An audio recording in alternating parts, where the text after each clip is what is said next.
오늘 설교 제목은 세례 요한의 증거입니다. 세례 요한의 증거. 성경은 총 66권, 구약 성경은 39권, 신약 성경은 27권, 39, 27. 이제 우리들은 뭐 신약 구약 다 믿지만 구약만 믿는 사람들이 있습니다. 구약 성경만 믿는 사람들.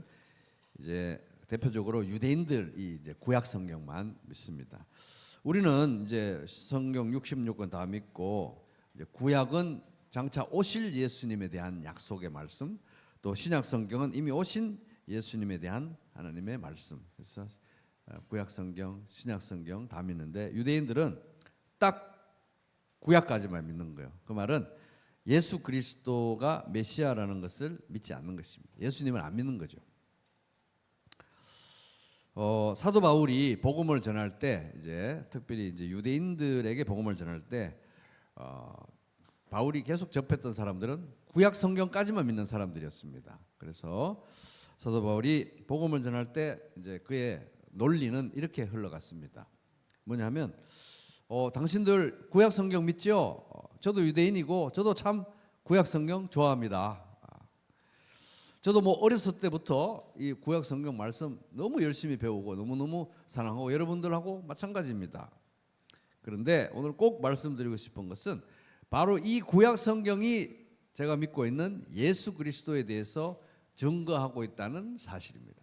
구약 성경의 핵심이 바로 예수 그리스도입니다. 이제 그런 식으로 얘기하면서 그래서 이제 예수님의 성육신과 예수님의 부활은 구약 성경이 계속 일관되게 가르치고 있는 필연적 사건이다. 필연성을 가진 사건이라고 말합니다. 사도행전 17장 2절 3절 바울이 자기 관례대로 그들에게로 들어가서 새 안식일에 성경을 가지고 강론하며 뜻을 풀어 그리스도가 해를 받고 죽은 자 가운데서 다시 살아내야 할 것을 증언하고 이르되 내가 너희에게 전하는 이 예수가 곧 그리스도니라. 항상 이제 성경을 펴고 그 당시에는 구약 성경만 있었으니까 구약 성경 펴고 이 말씀이 예수 그리스도에 대해서 가르치고 있습니다. 필연적으로 예수님은 성육신 하셔야 되고 필연적으로 십자가 죽으셔야 되고 필연적으로 부활하셔야 됩니다. 성경이 말하는 대로 됐습니다. 얘기했습니다. 이제 요한복음을 기록한 사도 요한이 에베소에서 이제 목회하던 상황도 사실 비슷한 도전이 있었습니다. 에베소는 이방 도시이고 터키의 제일 서쪽에 있는 도시이긴 하지만은 그곳에는 이미 유대인들이 상당수가 있었고 유대인들이 있는 곳은 항상 회당이 있었죠. 이 디아스포라 유대인들이 있는 곳은 항상 회당이 있었습니다. 그래서 복음 전할 때 사도들은 항상 그 회당에서 제일 먼저 전했고 회당이 항상 또 교회와 연관되어 있었습니다. 근데 이제 이 에베소 교회는 특별히 바울이 그 에베소 교회를 개척할 때 한 50년대 초반 정도 됐는데 거기에는 이 세례 요한의 가르침을 이제 붙들고 사는 유대인들이 상당수 있었던 것으로 보입니다.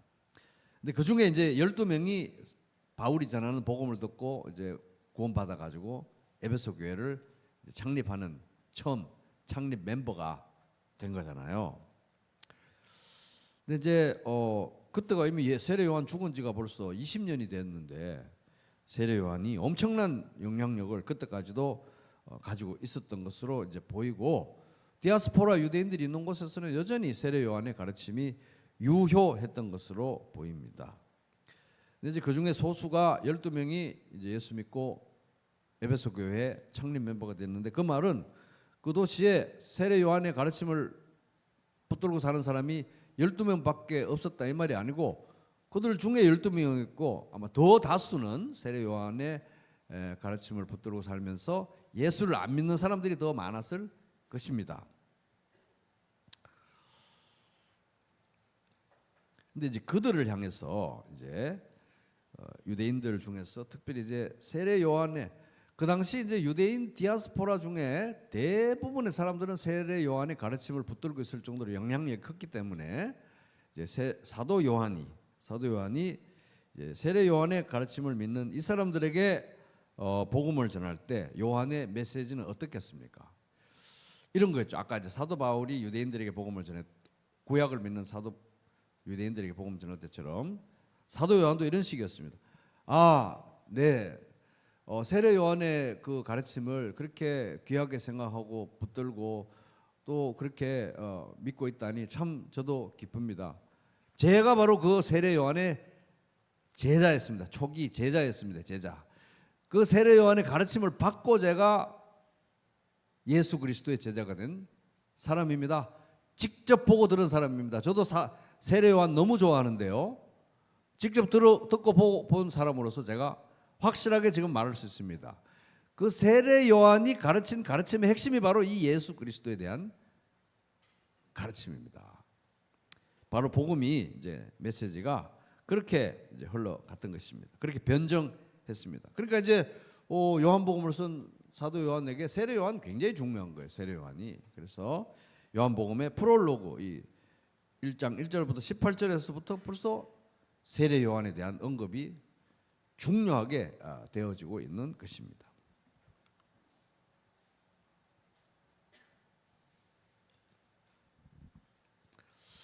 그러니까 이제 그 당시에 유대인들은 뭐 구약 성경 믿고 세례 요한의 가르침까지는 믿는데 그까지는 믿는데 예수는 안 믿는 사람이잖아요. 예수를 안 믿었잖아요. 세례 요한의 가르침을 따르면서 구약 성경을 믿으면서 세례 요한을 귀히 여기면서 그 가르침을 따르면서 예수를 안 믿는 사람 중에 성경에 나오는 사람 말고 외인 중에 성경 밖에 외인 중에 제일 유명한 사람이 한 사람이 있다면은 요세푸스를 꼽을 수 있습니다. 요세푸스라는 사람. 이 사람 유대인이었거든요. 이 사람 구약 성경 믿고 중요하게 생각하고 자기도 유대인이고 세례 요한도 인정하는 사람이었습니다. 인정하는 사람. 근데 이제 요세푸스는 이제 성경에 나오진 않지만 그 동시대 사람이었습니다. 37년 서기 37년에 태어나 가지고 100년에 죽었으니까 그 시대 사람이잖아요. 이 사람은 유대인인데 굉장히 처세술에 능한 사람이었던 것 같아요. 학문적으로 뛰어나서 탁월한 역사가이기도 했는데 처세술에 뛰어났던 것 같습니다. 그래가지고 66년에 유대 반란 전쟁이 나가지고 로마하고 유대하고 막 전쟁하고 있을 때 이 유대 군사들을 이끄는 지휘관 중에 한 명이 요세푸스였는데 뭐 로마 제국하고 상대가 안 되니까 이제 포로로 잡혀간 거예요. 요세푸스가 포로로 잡혀가 있는 동안 항복하고 그다음에 로마 그 군인들이 원하는 중요한 정보를 제공해 드린 다음에 풀려났어요. 풀려나가지고 이제 반대 극단으로 가가지고 로마 시민권을 땁니다. 그 로마 시민권을 따고 로마의 이 비호 아래 이 사람이 이제 마음껏 글을 쓸 수 있는데 역사가니까 이제 유대 역사를 쓴 거예요. 그게 이제 요세푸스가 쓴 그 역사, 유대 역사입니다. 그가 기록한 유대 고대사에 보면은 세례 요한에 대해서 나와요. 세례 요한에 대해서. 세례 요한이 얼마나 영향력이 있었는지 예수 믿는 사람만 인정하는 게 아니라 이 성경 밖에 있는 요세푸스의 책에 나옵니다. 이제 세례 요한이 여러분 그 성경에 보면은 복음서에 보면은 헤롯 안디바라는 그 왕에게 이제 참수를 목배임을 당해서 죽잖아요, 그죠? 왜 당신이 형제의 아내를 또 당신의 아내를 취합니까? 이렇게 했다가 눈 밖에 나서 이제 처형 당하는데 그 헤롯 안디바가 나중에 이제 어떻게 또 자기 장인하고 이렇게 전쟁이 나가지고 장인한테 엄청난 패배를 당하게 돼요. 그 대목을 이제 요세푸스가 요 유대 고대사에 기록을 하면서 그 당시 유대인들의 정서, 특별히 세례 요한에 대해서 그 당시에 사람들이 유대인들이 어떻게 생각하고 있는지 생생하게 동시대의 정서를 기록해 놓고 있습니다. 한번 들어보시기 바랍니다. 어떤 유대인들은 헤롯의 군대가 헤롯 안디바 헤롯의 군대가 멸망한 것은 하나님께서 행하신 일이며 그것이 세례자라고 불린 요한의 죽음을 갚기 위한 매우 정당한 벌이라고 생각했다. 세례 요한 선지자인데, 하나님의 선지자인데 그를 죽이더니 그렇게 당했다는 거죠. 이게 지금 외부인이 이렇게 기록하고 있는 것입니다. 외부인이 요한은 헤롯에 의해서 처형되었는데 그는 선한 사람이었다고 말하고 있습니다. 그는 유대인들에게 덕을 행하고 서로에게 의롭게 대하며 하나님께 경건하게 살 것을 권면했고 또 세례를 받기 위해 함께 모일 것을 권하였다. 요한의 가르침에 따르면 세례는 어떤 죄의 사함을 얻기 위한 것이 아니라 이미 의로운 삶으로 영혼이 정결하게 된 사람들에게 몸을 정결하게 하는 표로서 받을 때 하나님께 영광이 되는 것이었다. 기쁘게 받으시는 것이었다. 많은 사람들이 요한의 말을 들으며 크게 감동했다. 많은 사람들이 세례 요한의 말에 감동했다 이 되잖아요, 그죠? 그 주위로 모여들자 헤롯은 그의 강력한 설득력이 사람들을 선동하여 반란으로 이어질 수 있다고 두려워하였다. 사람들은 그의 조언이라면 무엇이든 다 따를 준비가 되어 있는 것처럼 보였기 때문이다. 그래서 헤롯은 폭동이 일어나기 전에 그를 체포하여 죽이는 것이 최선이라고 생각하였다. 반란이 실제로 일어난 다음에 후회하는 것은 의미 없다고 생각했던 것이다. 이러한 의심 때문에 요한은 사슬에 묶인 채 마케루스 요새로 보내졌고 그곳에서 처형되었다. 따라서 유대인들은 헤롯의 군대가 멸망한 것은, 헤롯 안디바의 군대가 멸망한 것은 요한의 죽음을 갚기 위해 의도적으로 내리신 벌, 하나님이 내리신 벌이라고 생각했다고 요세푸스가, 예수님도 안 믿는 요세푸스가, 유대인인 요세푸스가 유대 역사를 기록하면서 써놓은 거예요. 이건 꾸며낸 일이 될 수가 없는 거죠. 그러니까 이 세례 요한은 예수 믿는 사람들은 물론이고 예수 안 믿는 사람, 특별히 유대인들 사회에서는 선지자라고 여겨지고 있는 거예요. 여러분 구약 성경의 선지자 중에 유명한 사람들 생각해 보세요. 엘리야, 뭐 이사야, 뭐 예레미야, 이런 선지자 있죠. 그런 선지자로 여겨졌다는 거예요. 그 이스라엘 그 당시 유대인들에게. 여러분 이거 엄청난 사건입니다. 세례 요한은 그런 선지자의 같은 선상에서 여겨지고 있었던 거예요. 그래서 이제 우리가 생각을 해보면, 여러분 잘 들어보세요. 하나님은 선지자들을 통해서 말씀하십니다. 시대마다 이렇게 다르게 쭉 이어집니다. 그죠? 근데 선지자들을 통해서 하신 말씀은 앞다르고 뒤다르고 이렇게 일관되지 않는 게 아니라 항상 일관돼요. 다른 시대의 선지자들이 각각 다른 상황에서 말씀을 전하지만 일관됩니다. 그러므로 세례 요한이 선포했던 말씀은 그 앞에 있는 모든 선지자들이 했던 말씀들하고 딱 일치가 되겠죠. 정확하게 일치가 되는 것입니다. 세례 요한은 자기 앞에 와서 전했던 말씀의 최종적인 결론이고, 결국은 화살표로 치면 화살 촉으로서 구약의 선지자들이 진짜 하고 싶었던 말을 마지막으로 딱 한 사람이 세례 요한이었던 거예요. 그 세례 요한이 와서 외친 바가 무엇입니까? 마태복음 3장 1절에서 3절. 그때 세례 요한이 이르러 유대 광야에서 전파하여 말하되 회개하라, 천국에 가까웠느니라. 그렇게 구약에서 선지자들이, 하나님 보내신 선지자들이 이제 하나님 나라가 세워질 것이다. 이제 하나님 나라가 세워지고 하나님 백성들을 위로를 받고 악인들은 벌을 받으며 이 땅에 하나님이 왕이 되셔서 다스릴 것이다. 계속 얘기했는데 그 날이 왔다는 거예요, 진짜로. 그는 선지자 이사야를 통하여 말씀하신 자라 이미 예고된 활동을 하고 있다는 거죠. 일러스되 광야에 외치는 자의 소리가 있으려되 너희는 주의 길을 예비하라. 그가 오실 길을 곧게 하라. 이제 구약 성경의 일관적인 가르침은 하나님이 직접 오시는 거예요. 주 여호와 하나님이 직접 오시는 겁니다. 에스겔서에 보면 이 이스라엘의 죄가 너무 심하니까 하나님의 영광이 성전을 떠나가는 장면이 나오잖아요. 그 떠나갔던 하나님이 다시 오시는 거예요. 주 여호와 하나님이 오셔서 이스라엘을 회복시키시고 하나님 나라를 이 땅에 세우시고 위로하실 것이다, 백성들을. 근데 그 주 여호와가 오시는 그 길을 예비하라고 외치는 목소리가 나 세례 요한의 목소리라고 얘기했던 것입니다.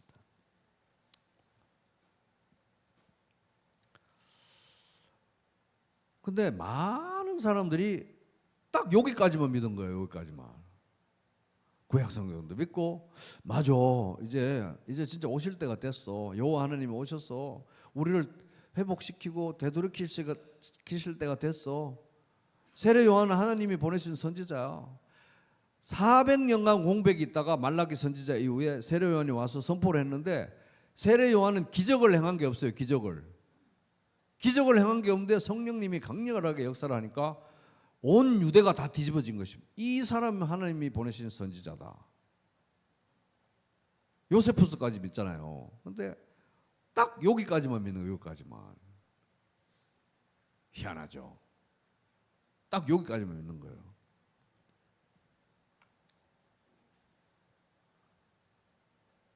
사도 요한이 목회하고 있던 에베소의 상황이 그랬고 소아시아의 상황이 그랬습니다. 영적 상황이 그랬습니다. 그래서 이제 뭐 그런 상황이고 또 실제로 예수 그리스도의 정체성에 대해서는 엄청난 분열과 혼란과 뭐 이런 것들이 있었습니다. 예수가 누구냐 이런 거 가지고 계속 문제가 되는 거예요. 교회와 세상과 문제가 되고 교회 안에서도 도대체 예수가 누구냐 계속 문제가 되는 거예요.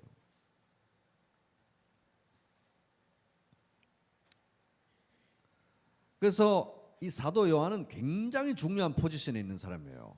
왜냐하면 세례 요한의 직접 제자였잖아요. 그러니까 세례 요한이 뭘 가르쳤는지 뭘 외쳤는지 다 듣고 봤잖아요.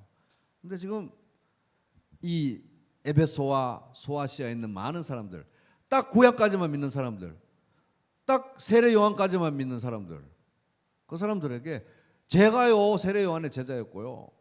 그 세례 요한 여러분들이 좋아하는 거 참 저도 너무 기쁩니다. 근데 그 세례 요한이 얘기한 바가 뭡니까? 바로 예수 그리스도가 하나님이 보내신 메시아라고, 이 예수 그리스도가 성육신 하신 하나님이라고, 그걸 세례 요한이 말한 겁니다. 이걸 얘기하는 거예요. 세례 요한이 굉장히 중요합니다. 그래서 이제 이 시작을 세례 요한이 예수님에 대해서 뭐라고 증거했는지를 기록하면서 이 요한복음이 시작되는 거잖아요. 그죠? 근데 여러분 이제 마가복음에 보면은 예수 그리스도의 복음의 시작이다. 이렇게 말하면 예수 그리스도의 복음의 시작이다 그러면 마가복음에 그렇게 시작하면 바로 예수님 얘기가 바로 나와야 되는데 예수 그리스도의 복음의 시작이다 하고 누구 얘기가 바로 나올까요? 세례 요한 얘기가 나와요. 세례 요한 얘기가.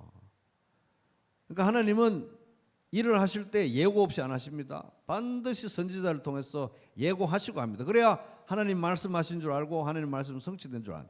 근데 마지막에 딱 진짜 점을 찍은 선지자가 제일 중요한 화살 촉이 바로 세례 요한인데 그때 예수 그리스도의 복음이 시작된 거예요. 이미. 그러니까 나중에 가롯 유다가 죽고 나서 12제자 중에 한 명이 죽었으니 몇 명 남았습니까? 11명 남았으니까 한 명 더 뽑아야 되죠. 근데 그 뽑는 기준이 뭐냐면 처음부터 이 복음의 일에 관해서 관여하고 다 봤던 사람 중에 한 명 뽑아야 되는데 그 처음이 뭘로 기준점을 잡나 하면 세례 요한이 회개 세례를 전파할 그 시점부터 잡는 거예요.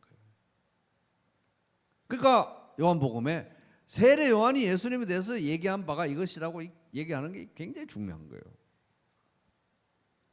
그래서 앞에 내용을 이제 지금까지 본 내용을 한번 살펴보면은 자 같이 읽습니다. 요한복음 1장 6절에서 8절 한 목소리로 읽습니다. 시작. 하나님께로부터 보내심을 받은 사람이 있으니 그의 이름은 요한이라.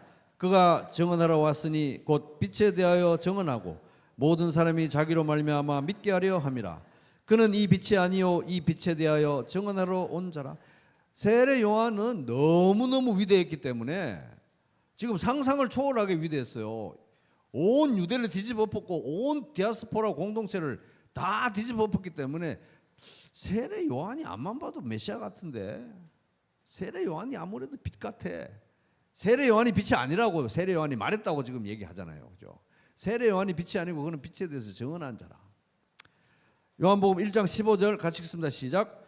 요한이 그에 대하여 증언하여 외쳐 이르되 내가 전에 말하기를 내 뒤에 오시는 이가 나보다 앞선 것은 나보다 먼저 계심이라 한 것이 이 사람을 가리킴이라. 내가 그렇게 말하는 거 봤다는 거예요. 사도 요한이, 세례 요한 선생님이 그렇게 말하는 거 봤다는 거예요. 근데 요한복음에 나오는 요한은 다, 요한복음에 나오는 요한은 세례 요한입니까? 사도 요한입니까? 다 세례 요한입니다. 요한복음에 나오는 요한은 전부 세례 요한이에요. 사도 요한 아닙니다. 사도 요한은 자기가 요한복음 썼기 때문에 자기 이름 안 쓰고 자기를 뭐라고 거기 써놨냐면 예수님이 사랑하시는 자라고 이렇게 깨알같이 써놨어요. 자기가 제일 사랑받은 것처럼. 그 말은 뭡니까? 정말 예수님을 사랑한다는 거예요.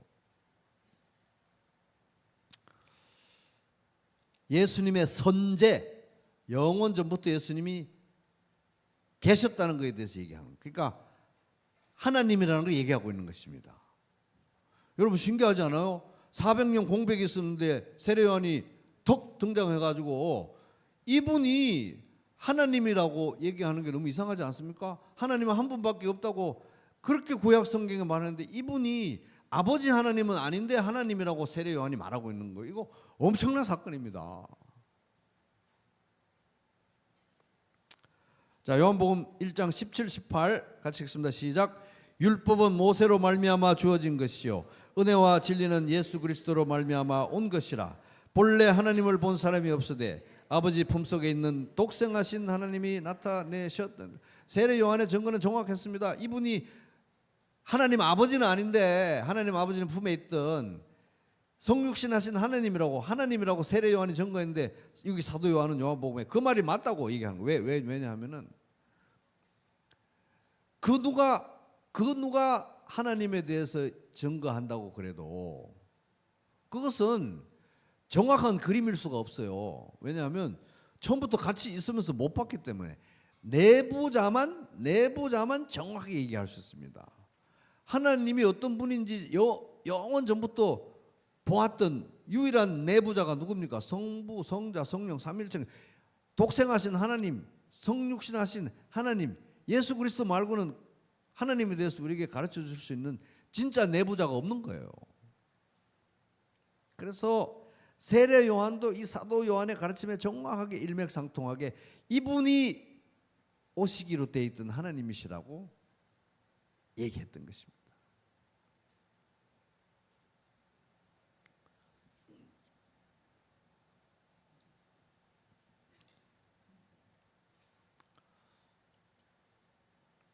자, 요한복음 1장 23절 같이 읽습니다. 시작. 이르되 나는 선지자 이사야의 말과 같이 주의 길을 곧게 하라고 광야에서 외치는 자의 소리로라 아니라. 그래서 세례 요한은 자기의 정체성에 대해서 정확히 알고 있었습니다. 여호와 하나님이 오셔서 모든 것을 회복시키시고 우리를 구원하시고 하나님 나라를 세울 것이다, 완성하실 것이다. 나는 그분을 맞이하기 위해서 외치는 소리다. 근데 주의 길을 곧게 하는 거니까, 여호와의 길을 예배하는 사람이니까 자기가 뭐 하는지 정확히 알고 있었습니다. 그래서 이 오실 메시아에 대한 태도가 어떤지 한번 보겠습니다. 이것은 우리의 태도이어야 되기도 합니다. 요한복음 1장 26, 27 시작. 요한이 대답하되 나는 물로 세례를 베풀거니와 너희 가운데 너희가 알지 못하는 한 사람이 섰으니 곧 내 뒤에 오시는 그이라. 나는 그의 신발끈을 풀기도 감당하지 못하겠노라 하더라. 유대인들 사회에서 신발끈 푸는 것은 노예들이나 하는 겁니다. 노예들이 하는 신발끈 푸는 일도 나는 할 자격이 없다고 생각했으니까 얼마나 세례 요한이 예수님에 대해서 높게 생각했습니까? 그죠? 하나님이시기 때문에 그렇습니다. 하나님이시. 아버지 하나님 아닌데 독생자 하나님. 아버지 하나님 아닌데 성육신 하신 하나님. 아버지 하나님 아니지만 아버지 하나님과 하나이신 분.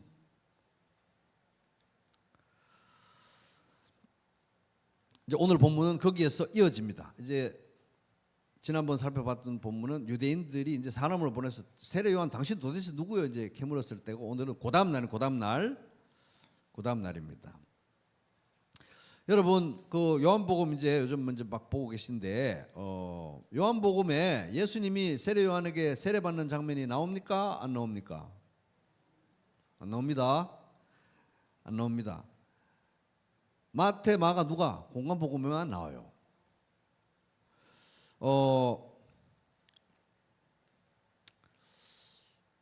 요한복음은 90년대, 서기 90년대에 써졌어요. 90년 전후에 써졌습니다. 근데 마태, 마가, 누가는 50년대 후반부터 60년대 후반 사이에 써졌어요. 그러니까 한 20년에서 25년 차이가 나는 거잖아요. 그러니까 요한복음 쓸 때 사도 요한은 이미 에베소에서 한 25년 목회를 했습니다. 자기가 요한복음에 주께서 사랑하시는 자라고 깨알같이 적어놓는 거는 나 진짜 예수님 사랑한다는 거거든요. 다른 동료 사도들 다 죽고 자기 혼자 진짜 이 노구를 이끌고 복음 전하는데 얼마나 이 예수님에 대해서 이미 마태, 마가, 누가 복음서 있죠. 자기가 직접 봤죠. 얼마나 묵상해서 녹여냈겠습니까? 한자 한자 녹여낸 거예요. 그게 이제 요한복음인데 요한복음 쓸 때쯤 돼가지고는 이미 90년대 전후니까 이걸 요한복음을 읽을 사람들은 아 대충 마태, 마가, 누가 읽었겠구나 하는 어떤 전제 조건이 있는 거죠. 다 반복해서 쓸 필요는 없는 겁니다. 그래서 세례 요한한테 세례 받는 장면 안 나와요. 사도 요한이 지금 진짜 말하고 싶은 거는 뭐냐 하면 그런 얘기 어느 정도 다 알고 계시죠? 근데 진짜 세례 요한이 하고 싶었던 얘기는 이겁니다라고 말해주고 내가 그 사람 제자였다니까요. 진짜 세례 요한이 하고 싶었던 얘기 이겁니다라고 말하고 있는 거예요.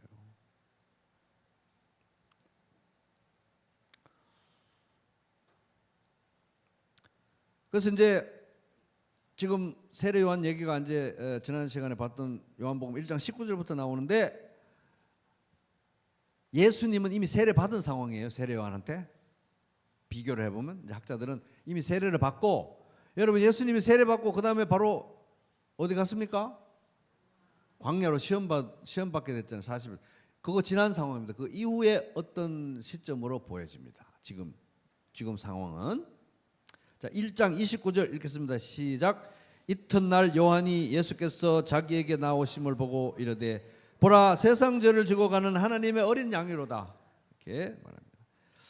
세상 죄를 지고 가는 하나님의 어린 양이라고 이미 세례 요한이 딱 증거하는데 이거 엄청나게 아니 어떻게 알고 그런 말을 했지? 여러분 놀라지 않으세요? 신기하잖아요. 어떻게 알고 지금 공생의 시작 막 하는 무렵인데 세상 죄를 지고 가는 하나님의 어린 양이라고 말합니까? 하나님이 가르쳐 줬기 때문이죠. 왜? 이 사람 선지자니까. 선지자들한테는 하나님이 말씀 주잖아요. 그죠?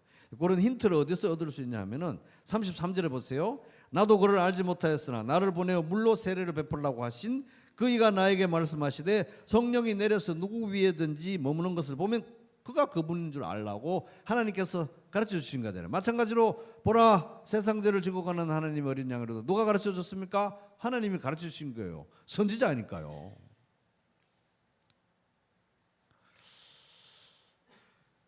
근데 여러분 생각해 보세요. 요한복음 읽는 사람들은 마태, 마가, 누가복음 대충 읽은 사람들이잖아요. 얼마나 초창기에 신약 성경이 제대로 다 아직 이게 다 완성이 되지도 않은 상황인데 다 모아지지도 않은 상황인데 이게 누가 막 필사를 막 해가지고 마태복음 그렇게 기다렸는데 마태복음 이제 도착해서 우리 교회 얼마나 밤새도록 열심히 낭독하고 읽었겠습니까? 마태, 마가, 누가 막 맨날 낭독했겠죠. 그러니까 마태, 마가, 누가에 대해서 아는 거예요. 그러니까 여기 요한복음 읽다 보면은 보라 세상 죄를 지고 가는 하나님 어린 양이로다. 세례 요한이 그렇게 말했다고? 이 얘기를 딱 들으면은 마태, 마가, 누가 에베소 교회에서 낭독 많이 할 때 정신 차리고 잘 듣는 사람들은 이상한데 세례 요한이 보라 세상 죄를 지고 가는 하나님 어린 양이로다 그렇게 말했다고? 그 다른데 지난번에 그 누가복음하고 마태복음 낭독할 때 들어보니까 세례 요한이 나중에 헷갈려가지고 오실 그이가 당신 맞습니까? 다른 분 기다려야 되는 거 아닌가요? 헷갈린 장면이 나오던데 이거 어떻게 된 거지? 초창기부터 이렇게 알았다고? 그런 생각이 들겠어요? 안 들겠어요? 들잖아요. 그죠?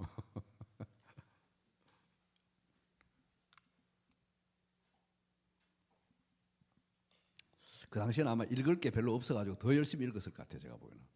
텔레비도 없죠. 넷플릭스도 없지. 맨날 모여가지고 누가 보고 이제 도착한 거야? 그렇게 기다렸는데 이러면서 막 이랬겠죠. 마태복음 11장 2절 3절을 보면 요한이 오겠어. 감옥에서 그리스도께서 하신 일들을 듣고 예수님이 뭐 한다는 얘기 소문으로 들었을 거 아닙니까? 듣고 제자들을 보내서 가서 다시 한번 확인해 보라고 했습니다. 예수께 여짜오되 오실 그이가 당신이니까 우리가 다른 일을 기다리오리까. 이렇게 한 거예요. 근데 이거 어떻게 보라 세상 죄를 지고 가는 하나님의 어린 양이라도 이게 어떻게 된 거지? 여러분 세상 죄를 지고 간다고 할 때 지고 간다라고 하는 헬라어 동사가 아이로입니다. 따라볼게요. 아이로. 야이로 말고 아이로. 아이로인데 여기 이제 지고 간다는 의미도 되는데 치운다도 되는 거예요. 치운다. 싹 제거해 버린다도 되는 거예요. 그래서 이제 그 세례 요한은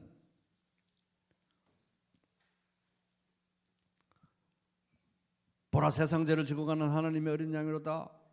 이분이 하나님의 아들이면 이렇게 증거했지만 사실 모든 디테일은 알지 못했어요. 그리고 하나님의 아들 이분이 하나님이다라고 증거했는데 하나님이면 오셔서 세상 죄를 싹 치워버려야지 이렇게 생각했던 거예요. 하나님의 어린 양이다. 구약 성경에 나오는 모든 양으로 제사 드리던 그 모든 양으로 양을 죽여서 제사 드리던 그 모든 의미를 궁극적으로 성취하실 하나님의 어린 양, 하나님 자신이기 때문에 오셔서 그 모든 의미를 성취하는 그 방식으로 이 세상 죄를 싹 치워버리실 것이다. 하나님의 권능으로. 아마 그 정도 이해했을 것 같아요. 그리고 막 나무에 도끼가 막 이미 찍혔다 막 이렇게 얘기하잖아요. 그리고 심판이 막 곧 일어나고 곧 하나님의 나라가 오고 막 이스라엘이 회복돼 이런 걸 생각했는데 감옥에 자기가 서글프게 감옥에 있다 보니까 들려오는 얘기가 맨날 예수님이 뭐 불쌍한 사람 데리고 같이 울고 또 뭐 말씀 전하지 말씀 가르치고 또 뭐 누구 살리고 병 낫게 하고 이런 얘기만 자꾸 들려오는 거예요. 이래가지고 언제 하나님의 나라가 오지? 물어본 거예요. 진짜 맞습니까? 하나님이라면 싹 치워버려야 되는 거 아닙니까? 이렇게 생각하십니다. 그래서 헷갈렸던 거죠. 앞에 했던 그 예언과 말씀이 틀린 게 아니고 세상 죄를 지고 가는 하나님의 어린 양이다. 그런데 사도 요한이 여기 딱 적어 놓을 때는 사실은 세례 요한은 100% 이해는 못했지만 우리가 아는 거는 이분이 그렇게 세상 죄를 지고 간 게 아니에요. 싹 치워버린 게 아니에요. 본인이 다 지고 간 것입니다. 그걸 얘기하는 것입니다. 그래서 구약의 선지자들도요, 자기들이 하나님 말씀 전하면서 다 알지 못했습니다. 그래서 이제 베드로전서 1장 10절에 보면 이 구원에 대해서 너희에게 임할 이 구원에 대해서 옛날에 선지자들이 자기들이 말씀을 전해놓고도 이게 뭐지? 이렇게 연구하고 살피고 했다고 기록되어 있습니다. 그리고 베드로도 서신서에서 종말에 대해서 바울 형제가 얘기를 했는데 바울은 너무 난해한 스타일이라고 바울이 쓴 것 중에는 이해가 안 되는 것이 있다. 그러니까 함부로 너희 당신들도 그걸 막 해석하려고 들지 마시오. 이렇게 쓰기도 했습니다. 선지자라고 자기가 전한 말씀 다 아는 거 아니었거든요. 그리고 이제 세례 요한이 이렇게 헷갈린 거에 대해서 우리가 너무 많이 실망할 필요는 없는 게 아마 예수님이 이제 세례 요한이 제자들을 보내가지고 오실 그이가 당신이니까 또 다른 사람 기다려야 될까요? 이러니까 성경을 인용하시면서 가서 전해라. 눈먼 자들이 눈을 뜨고 아픈 자들이 병이 낫고 죽은 자들이 살아나고 가난한 자들에게 복음이 전파된다. 이거 다 성경에 기록되어 있다고. 너가 성경의 한쪽 사이드만 봤구나. 세례요한 성경 좀 더 읽으시오. 여자에게 태어난 자 중에 제일 위대하다고는 하지만 성경을 좀 더 봐라.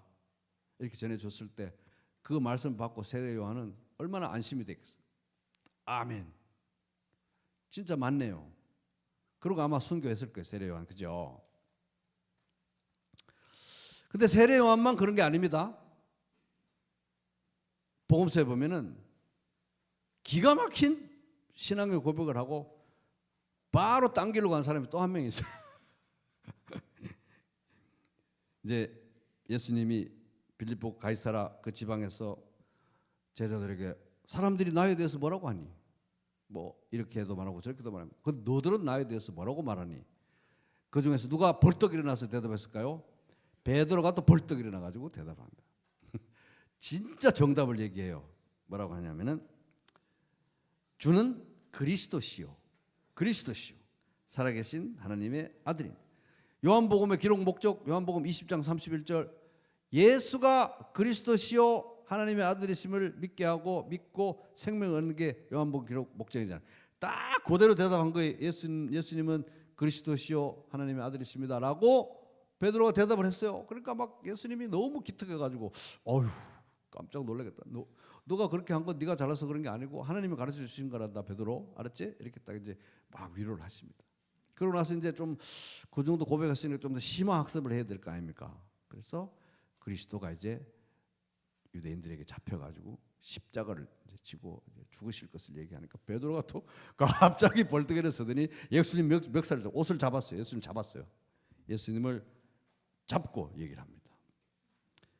베드로가 예수를 붙들고 항변하여 이르되 어느 정도 강도로 잡았는지 잘 모르겠어요. 아마 세게 잡았을 거예요. 이 사람 이제 어부라가 손하기 힘도 셌을 것이고 확 잡아가지고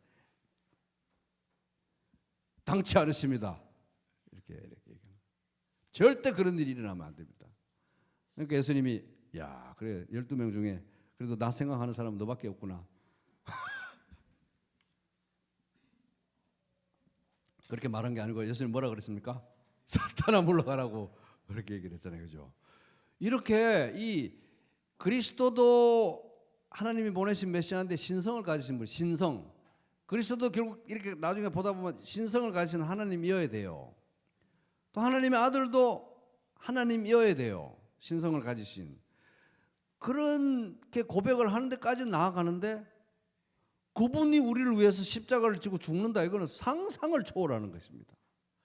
이렇게 어마어마한 고백을 했는데도 그 상상을 초월하는 거예요. 그러니까 여러분 예수님이 십자가에 달려 죽으셨잖아요. 그분은 십자가에 달려 죽어서 부활해서 3일 만에 부활해서 하나님이 된 분이 아니에요.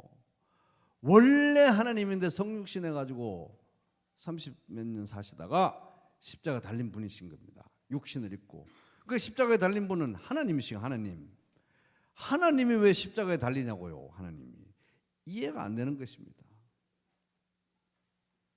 근데 그걸 우리가 믿고 있지 않습니까?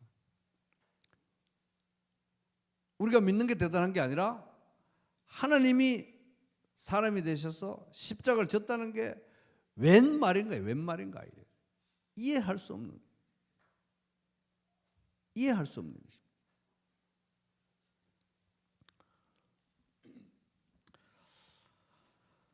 그래서 이제 우리가 세례 요한의 헷갈림에 대해서 좀 우호적일 필요도 있다. 왜? 베드로도 그랬잖아요. 베드로는 나중에 좀 더 치명적인 실수를 하긴 합니다만은. 자, 30절 같이 읽어보겠습니다. 시작. 내가 전에 말하기를 내 뒤에 오는 사람이 있는데 나보다 앞선 것은 그가 나보다 먼저 계심이라 한 것이 이 사람을 가리켜. 세례 요한은 예수님의 선제를 믿었어요. 예수님의 선제는 예수님이 성육신하고 베들레헴에 태어났을 때부터 새로 생긴 하나님의 아들이 아니고 그때부터 새로 생긴 하나님의 아들이 아니고 아니면 뭐 또 부활하면서 새로 하나님의 아들이 된 분이 아니고 원래부터 계신 분이라고요. 원래부터 하나님으로 계신 분이 성육신 하셨다는 거 세례 요한이 가르치고 있는 것입니다.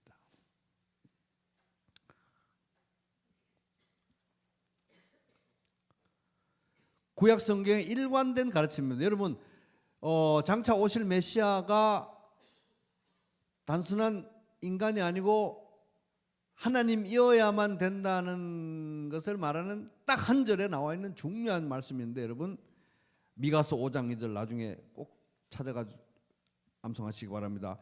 베들레헴 에브라다야 너는 유다 족속 중에 작을지라도 이스라엘을 다스릴 자가 너에게서 내게로 나올 것이다.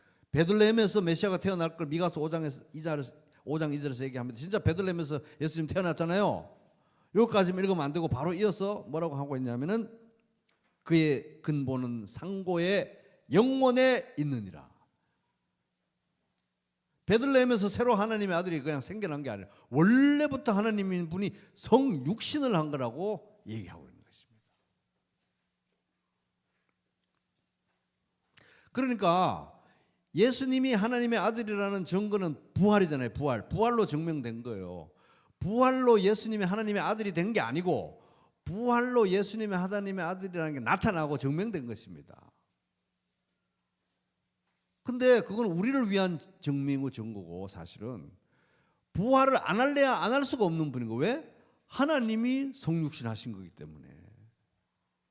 부활을 안 하는 게 더 이상한 거죠.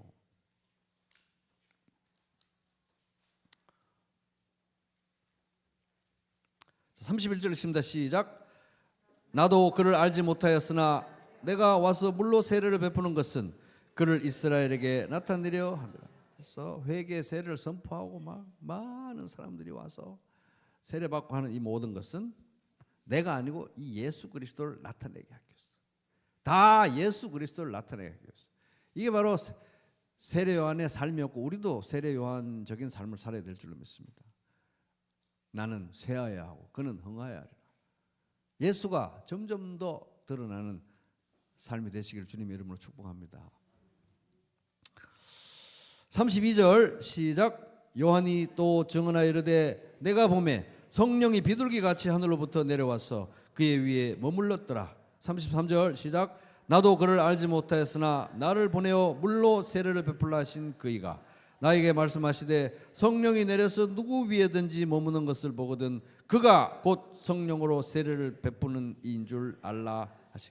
세례 요한이 결정적으로 예수님이 하나님의 아들이라고 예수님이 바로 성육신 하나님이라는 걸 결정적으로 알게 되고 확인하게 된 것이 바로 세례상. 세례 받을 때 성령이 내려온 거잖아요. 성령이 그에게 임한 거예요.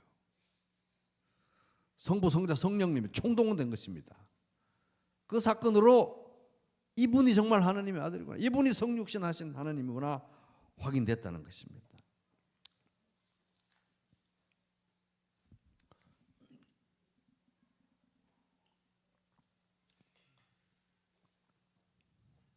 근데 또 이제 뭐 요한복음 읽는 사람들은 마태마가 누가 어느 정도 본 사람들이니까 또 좀 읽어본 사람들은 그때 누가복음 마태복음 열심히 또 낭독하고 교회에서 들었던 사람들 그러면 왜 이 성령이 내릴 때 세례 때 만약에 알게 됐다면 예수님이 처음에 세례 받으러 왔을 때 제가 주님이 당신이 어떻게 나한테 세례 받습니까? 제가 당신한테 세례 받아야지요. 그때 이미 안 거 아니었나?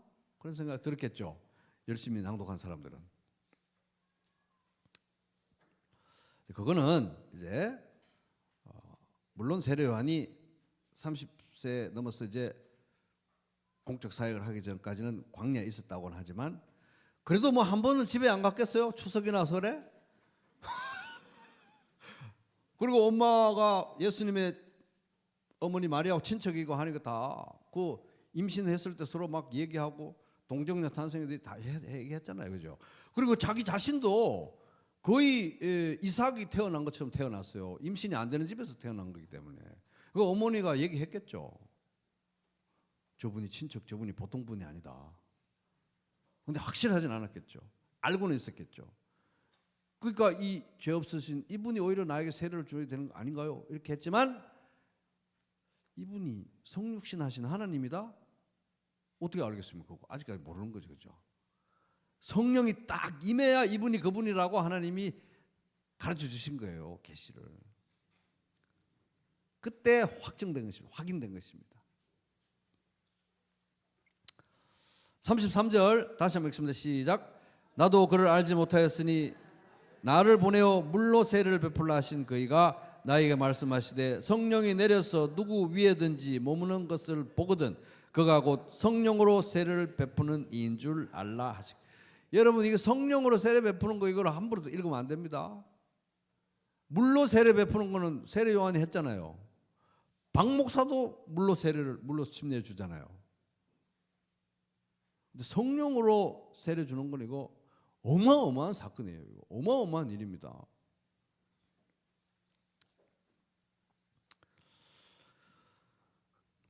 이 성령으로 세례를 준다는 것은 뭘 지금 구약 성경에서 뭘 지금 떠올리게 하냐 하면은 에스겔서 36장에 보면은 25절에 그때 맑은 물을 너에게 뿌려서 너희로 정결하게 하고 모든 더러운 것에서 정결하게 할 것이고 새 영을 나의 영을 성령을 너희 속에 두고 새 마음을 너희에게, 새로운 마음, 하나님을 사랑하는 마음, 말씀을 순종하는 마음 줄 것이다. 아예 마음을 갈아치우게 할 것이다. 성령님을 통해서. 그게 이제 약속하신 바인데, 그게 이제 이루어진 게 이제 성령으로 세례를 준다는 말이거든요. 그죠? 그래서 우리가 물과 성령으로 거듭나는 겁니다. 근데 이거를 하시는 분이 예수님이라는 거예요. 보세요. 아까 또 새 영을 너희 속에 두고 새 마음을 너희에게 주되 너희 육신에서 굳은 마음을 제거하고 부드러운 마음을 주고 내 성령을 너희에게 두어서, 이거 다 하나님이 하는 거예요. 내 영을 너희에게 두어서 하나님이 하는 거잖아요. 근데 예수님이 성령으로 세례를 준다는 거는 자기가 예수님이 하나님이어야 되는 거예요. 성령으로 세례를 주는 건 하나님이어야 되는 것입니다. 성령님은 1번 이렇게 줄 수 있는 에너지와 기 같은 것이다. 아니면 2번 인격을 가지신 하나님이시다. 1번, 2번. 1번 아닙니다. 2번이에요. 1번이라고 말하는 분 없죠. 에너지 아니에요. 성령 하나님이신, 형체는 없으지만 하나님이신 것입니다. 그런데 누가 어디다 대고 성령을 준다 이렇게, 그런 사람들 절대 따라다니면 안 됩니다. 여러분, 그런 유튜브도 보지 마세요. 자기가 뭔데 성령 하나님을 하나님을 자기가 뭔데 그렇게 할 수 있어요. 성령으로 세례 주는 분은 하나님밖에 없어요. 예수님이 하나님이라는 것입니다. 그런데 여러분, 예수님의 공생애 동안에 예수님이 직접 성령으로 세례 주신 적이 있습니까? 보셨어요? 없습니다. 왜냐하면은 요한복음 나중에 이제 14, 16장 이런 거 가면은 그때 하나님께서 또 다른 보혜사를 너에게 보내게. 또 다른 보혜사니까 이미 보혜사가 한 명 있는 게 자기 자신 예수님. 나하고 동급의 또 다른 보혜사를 보내. 아버지 하나님이 보내주실 것이다. 성령님을. 그 성령님은 아버지 하나님이 보내시는 분이세요. 그죠? 그래가지고 그 성령님이 오셔가지고 성령 세례가 빠박 일어나면서 놀라운 사건이 일어나는데 그게 언제입니까? 오순절날. 그때 신약 교회가 태동한 거예요. 그게 성령 세례인 것입니다. 성령 세례. 예수 믿고 또 세례 받고, 예수 믿고 침례 받고 또 성령 세례 받으라고 막 그런 거 없습니다. 성령 세례는 그날 일어난 거예요. 그날. 자, 우리가 성령의 세례를 받는다는 것은 예수 믿고 성령으로 거듭나서 그리스도의 몸인 교회에 더해지는 사건인 것입니다. 그래서 구원의 역사 속에서는 오순절날 일어나는 것이고, 개인의 구원에서는 성령 세례는 단 이례적으로 우리가 예수 믿고 성령으로 거듭나서 교회에 더해지는 그 순간에 한 번 일어나는 거예요. 뭐 받을 이런 거 아닙니다. 그래서 그날 오순절날 성령으로 예수님이 세례를 주신 줄로 알고 베드로가 이렇게 말합니다. 베드로 알았어요. 베드로가 이렇게 말합니다. 사도행전 2장 33절, 하나님이 오른손으로 예수를 높이심에 그가 약속하신 성령을 아버지께 받아서 너희가 보고 듣는 이것을 부어주셨느니라. 예수님이 부어주신 것입니다. 그래서 성령님은 아버지가 보내는 분이시기도 하지만 아들이 보내시는 분이시기도 합니다.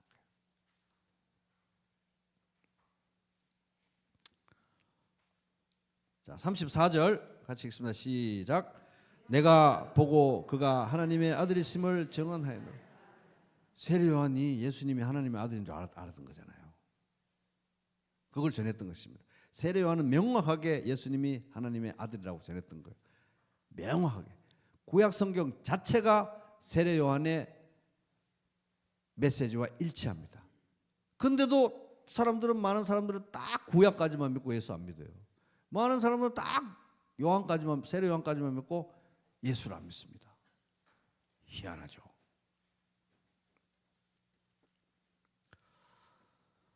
그래서 세례 요한은 예수가 그리스도고 예수가 하나님의 아들이라는 걸 증거한 사람이다. 그러니 세례 요한 가르침을 귀히 여기시는 여러분 꼭 예수 믿으시기 바랍니다. 이게 사도 요한의 메시지였습니다. 여러분, 이 우리가 이제 지금 접하고 있는 많은 사람들 중에 예수의 정체성에 대해서 다양한 종류가 있습니다. 스펙트럼이 다양합니다. 어떤 사람들은 예수가 실존 인물이 아니라고 말해요. 역사적으로 실존한 사람이 아니다. 다 그 짜증 거짓말이다. 아예 그런 사람 자체가 없었다고 말합니다. 그래가지고 또 많은 학자들이 얘가 다 정말 실존했던 분이다. 실존했던 분이야 이게. 그거는 뭐 외부의 역사가들도 말합니다. 요세푸스 같은 사람들도. 실존했던 분이다고 믿는데 하나님은 아니라고 믿는 사람이 또 많아요. 실존했는데 하나님은 아니다.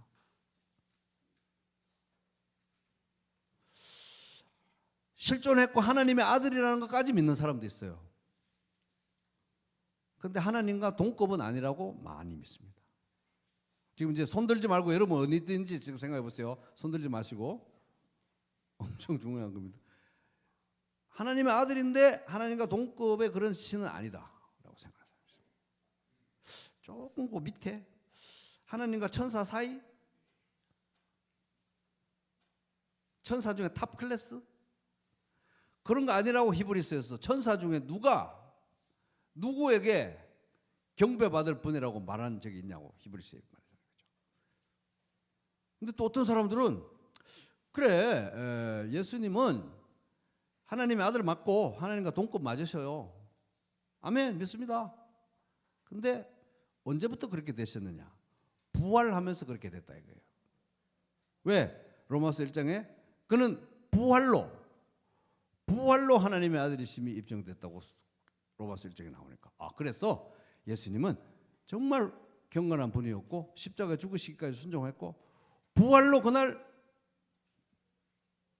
등극을 해가지고 삼위일체 반열에 끼어서 하나님이 됐다. 자, 이 중에서 여러분 여기까지 손 들면 안 돼요. 여기 손 들면 안 되는 거예요. 아직 답이 안 나오기 때문에.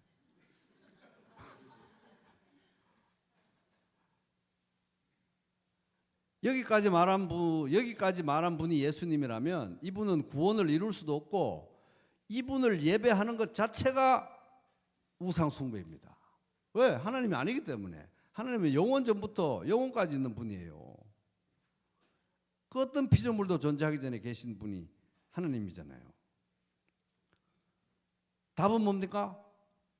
십자가에 죽으시고 부활하신 이분은 그때 하나님이 된 게 아니고 원래부터 영원 전부터 태초에 말씀이 계시니라 이 말씀이 하나님과 함께 계셨는데 이 말씀이 하나님이신 그분이신 것입니다. 원래 하나님이신데 성육신 하신 거예요. 그래서 이 성육신에 대해서 생각을 하면은 여러분 한번 묵상을 해보십시오.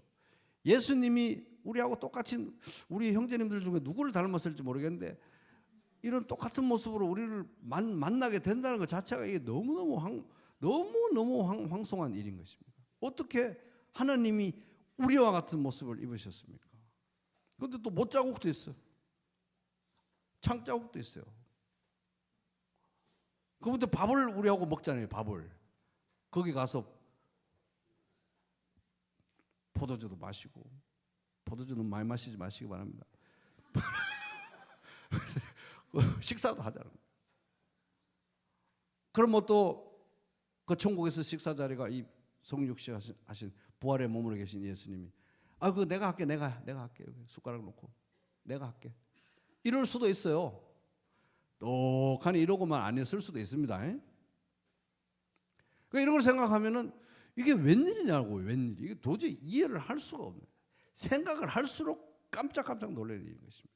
그런데 영원히 그렇게 계실 것이고 영원히 우리 성도들과 똑같이 생긴 모습으로 그분에게 예배하고 그분에게 기도하고 그분에게 배우고 그분으로 따라가고 그분하고 식사할 때 이제 아마 식사 자리는 이제 우리는 여기 뭐 이렇게 우리 교회 이렇게 있지만은 그분과 식사할 때 이제 어마어마한 사람들이 팍 둘러싸일 거 아니에요.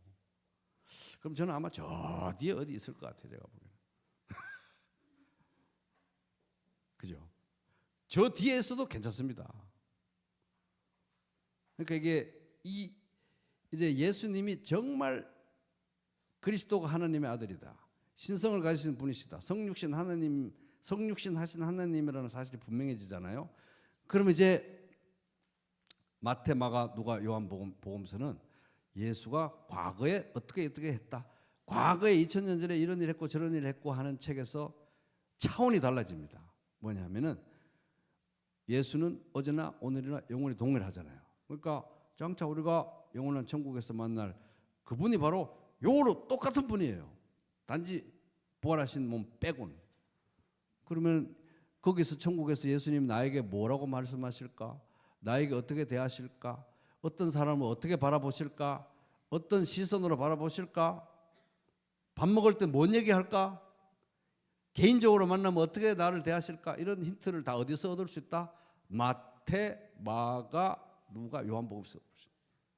그럼 이게 이제 과거의 그림인데 현재 나하고 동행하고 있는 예수님의 모습이기도 하고 미래에 만날 예수님의 모습을 어마어마한 힌트를 주는 것입니다.